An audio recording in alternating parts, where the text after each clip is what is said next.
Bismillahirrahmanirrahim. Assalamu alaikum, dear students. Class 7th History, Chapter number 1st, Tracing Changes Through 1,000 Years. This is the video number 2nd of this chapter. Let's start today's first topic. तो हमारा जो आज का पहला topic है regions and empires है। अगर हम बात करें इंडिया के अलग अलग रीजन्स में इस पीरियड में बहुत सारी डायनास्टीज आई और उन्होंने रूल करना स्टार्ट किया, जैसे कि चोलास, तुगलक्स, द मुगल्स। तो इन्होंने बहुत सारे रीजन्स पे रूल किया। अगर हम बात करें ये सारी एम्पायर्स जो है इनके बारे में आपको आने वाले चैप्टर्स में डिटेल में पढ़ना है। चोलास कौन थे, वो कहाँ पे रूल करते थे, या तुगलक्स और मुगल्स, वहाँ पे डिटेल में हमें उनके बारे में पढ़ना है।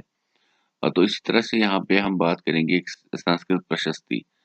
एक्चुअली में एक हम कह सकते हैं इंस्क्रिप्शन मिली है जो कि कॉपर प्लेट्स पे एनग्रेव की हुई हुई हुई थी संस्कृत लैंग्वेज में, जिसमें दिल्ली के सुल्तान या किंग गियासुद्दीन बलबन के बारे में कहा गया है कि वो कितनी बड़ी एम्पायर पे रूल करते थे। कहा जाता है कि ईस्ट में वो बंगाल तक रूल करते थे और वेस्ट में अफगानिस्तान का एक इलाका है गजनी, तो वहां तक रूल करते थे। इसके अलावा नॉर्थ से लेकर पूरा साउथ इंडिया उनकी रूल के अंडर में था। एक्चुअली में साउथ इंडियंस को द्रविडियंस कहा जाता है, क्योंकि वो इंडिया के नेटिव्स है। जो नॉर्थ इंडिया में है अक्सर कहा जाता है कि ये आर्यंस है, आर्यन रेस, जो किसी और इलाके से इंडिया में आए और यहाँ पे सेटल हुए। इसके अलावा यहाँ पे काफ़ी ज़्यादा कॉन्फ्लिक्ट्स वगैरह हुए, क्योंकि इन बड़ी बड़ी डायनास्टीज से पहले लोकल रूलर्स रूल करते थे अलग अलग रीजन्स में। तो रीजन क्या होता है, एक पर्टिकुलर एरिया जिसमें एक ही किस्म के लोग एक ही रूलर के अंडर में, एक ही हुकूमत के अंडर में रहते थे और ये लोग सेम कल्चर वगैरह प्रैक्टिस करते थे। लेकिन जब ये बड़ी डायनास्टीज आई तो इन्होंने पैन रीजनल एम्पायर खड़ी की। पैन रीजनल का मतलब बहुत सारे अलग अलग रीजन्स के लोगों पर इन्होंने रूल करना स्टार्ट किया, जिसमें बहुत ज़्यादा डाइवर्सिटी थी, जिनमें अलग अलग लैंग्वेज, अलग अलग कल्चर, अलग अलग सोसाइटीज़, मतलब हम कह सकते हैं एस्टेब्लिश थी। लेकिन जब 18th सेंचुरी में मुगल डायनास्टी का डिक्लाइन हुआ, उसके बाद रीजनल स्टेट्स फिर से इमर्ज हुई, क्योंकि अब एक बड़ी एम्पायर वहाँ पे नहीं थी जो कि अलग अलग रीजन्स पे रूल करती थी, बल्कि अब अलग अलग रीजन्स में उनके अपने, हम कह सकते हैं, रूलर्स खड़े हुए और उन्होंने वहाँ पे फिर से रूल करना स्टार्ट किया। ओल्ड एंड न्यू रिलीजन, अगर हम इंडिया की बात करें तो यहाँ पे सबसे मतलब पुराना रिलीजन हिंदुइज्म है, और पुरानी पुरानी जो टेक्स्ट्स है वो संस्कृत लैंग्वेज में लिखी गई है। तो इस वजह से जो संस्कृत है, एक्चुअली में इंडिया में मिडिवल पीरियड में आम लोग संस्कृत लैंग्वेज का इस्तेमाल मतलब डेली बेसिस पर इस्तेमाल नहीं करते थे, तो रिलीजियस पर्पस के लिए इनका इस्तेमाल होता था। तो हिंदू में जो ब्राह्मण्स है उनको ही सिर्फ संस्कृत मतलब हम कह सकते हैं बोलना, लिखना, पढ़ना वगैरह आता था, इसलिए उनको काफ़ी ज़्यादा रेस्पेक्ट की जाती थी हिंदू कम्युनिटी में। लेकिन अगर हम बात करें पहले पहले लोग जो थे वो अलग अलग इलाकों में रहते थे, तो वो अलग अलग, हम कह सकते थे कि अलग अलग भगवानों वगैरह को मानते थे। लेकिन इस दौरान बहुत सारे नए नए भगवान इमर्ज हुए, जिनकी ये वर्शिप करने लगे। बहुत सारे हिंदू रूलर्स ने क्या किया, उन्होंने नए नए टेम्पल्स बनाए, जिसके जरिए वो अपना वेल्थ ये दिखाना चाहते थे, अपनी दौलत दिखाना चाहते थे। इसके अलावा हम किस भगवान को मानते हैं, ये चीज़ें वो दिखाना चाहते थे। और इसके अलावा हम कह सकते हैं कि जो ब्राह्मण्स हैं उनको बहुत ज़्यादा प्रेस्टीज मिली और उनको पैट्रॉन्स बनाया गया। पैट्रॉन का मतलब ये होता है कि जब एक वेल्दी अमीर शख्स किसी दूसरे आर्टिस्ट, नोबल वगैरह को हेल्प करता है उसके काम में, तो उसको बोलते हैं पैट्रॉन।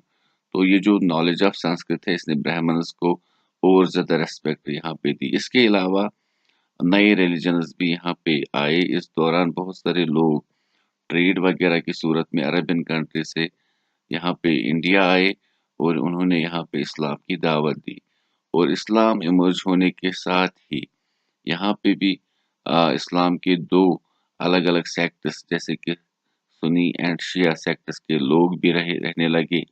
और इसके अलावा उनमें हम देखते हैं कुछ लोग इमाम शाफी को मानते हैं, कुछ लोग इमाम हम्बल को मानते हैं, कुछ लोग इमाम हनफिया को मानते हैं।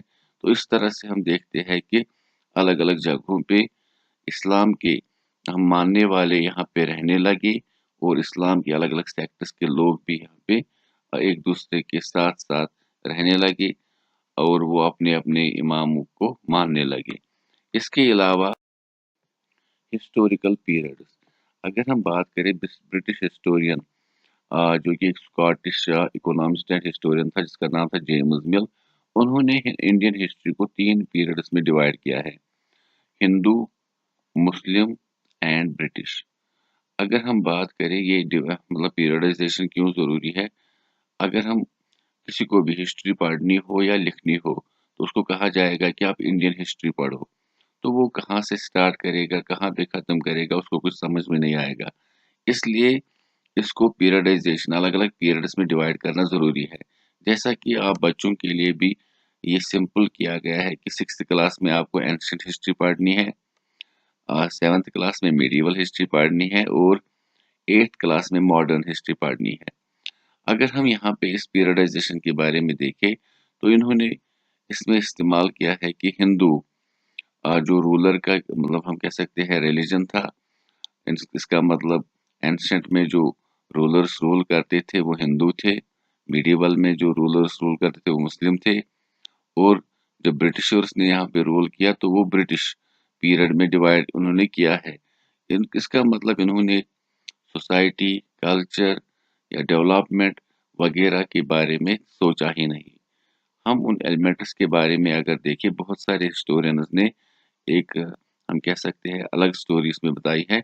अगर आपने 6th क्लास में आपने देखा होगा, आपने पढ़ा होगा हंटर्स गैदरर्स, पहले लोग हंटिंग करते थे, गैदरिंग करते थे, उसके बाद उन्होंने फार्मिंग स्टार्ट की, उसके बाद अर्ली एम्पायर्स खड़ी हो गई, विलेजेस, टाउन्स वगैरह ग्रो होने लगे। उसके बाद हिंदुइज्म, इस्लाम वगैरह जो है वो मिडिवल पीरियड में ज़्यादा इमर्ज हुआ, नए-नए डीटीज़ वगैरह आने लगे। उसके बाद जब यहाँ पे इंडिया में काफ़ी ज़्यादा वेल्थ था, जिसके वजह से European trading companies India I, और हम इस पीरियड को मिडिवल पीरियड कहते हैं, जिसके बारे में आपको इस साल पढ़ना है। इसके अलावा फिर मॉडर्न पीरियड आया जो कि मटेरियल प्रोग्रेस या इंटेलेक्चुअल डेवलपमेंट के रिलेटेड है, जिसमें इंसानों ने कुछ ज़्यादा ही तरक्की की। तो इस तरह से एंशिएंट, मिडिवल और मॉडर्न का नाम दिया है इंडियन हिस्ट्री को, जो कि अलग-अलग पीरियड्स में इस हिसाब से डिवाइड किए गए हैं। तो ये ज़रूरी होता है, अगर हम किसी भी कंट्री में देखें उनकी हिस्ट्री के बारे में, तो वहाँ पे भी अलग-अलग पीरियड्स में उनकी हिस्ट्री को डिवाइड किया गया है। तो यहाँ पे कुछ टर्म्स है या वर्ड्स है जिनका यहाँ पे इस्तेमाल किया गया है इस चैप्टर में। जैसे कार्टोग्राफर है, ये वो इंसान होता है जिसके पास स्किल होता है मेकिंग मैप्स, जो मैप्स वगैरह बनाता है। क्रॉनिकलर, ये वो शख्स होता है जो हिस्ट्री वगैरह लिखता है, जैसे मतलब नरेट करता है अलग-अलग इवेंट्स वगैरह। आर्काइव्स, ये एक्चुअली में वो प्लेस होती है जहाँ पे डॉक्यूमेंट्स रखे जाते थे। गवर्नमेंट, फैमिली या दूसरे रिलीजियस पर्पस के जो डॉक्यूमेंट्स होते थे, वो इन जगहों पे रखे जाते थे। तो मैन्युस्क्रिप्ट्स क्या होते हैं? वो स्क्रिप्ट जो इंसान लिखते थे। इसका मतलब अगर किसी इंसान ने पहली बार कोई स्क्रिप्ट हाथों से लिखा है, तो जो उसकी मतलब हैंड राइटिंग से, तो जो उसकी ओरिजिनल कॉपी है उसको मैन्युस्क्रिप्ट कहते हैं। हैबिटेट होती है लिविंग और डिवेलिंग प्लेस, मतलब जो स्पीशीज की होती है जहाँ पे वो रहते हैं।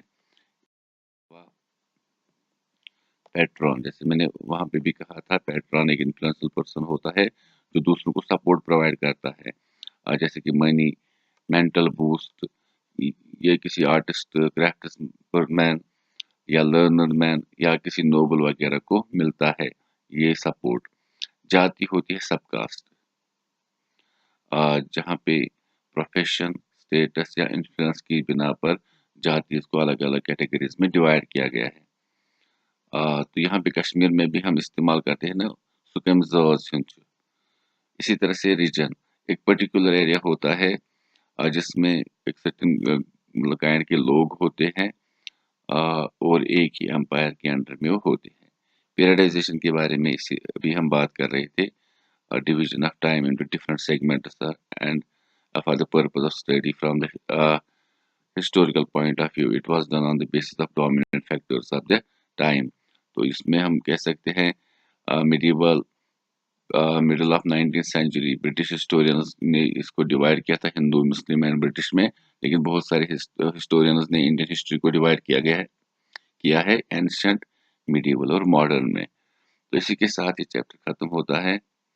इंशाल्लाह अगले वीडियो के साथ हम जल्द से आएंगे। तब तक के लिए स्टे सेफ, फी अमान अल्लाह।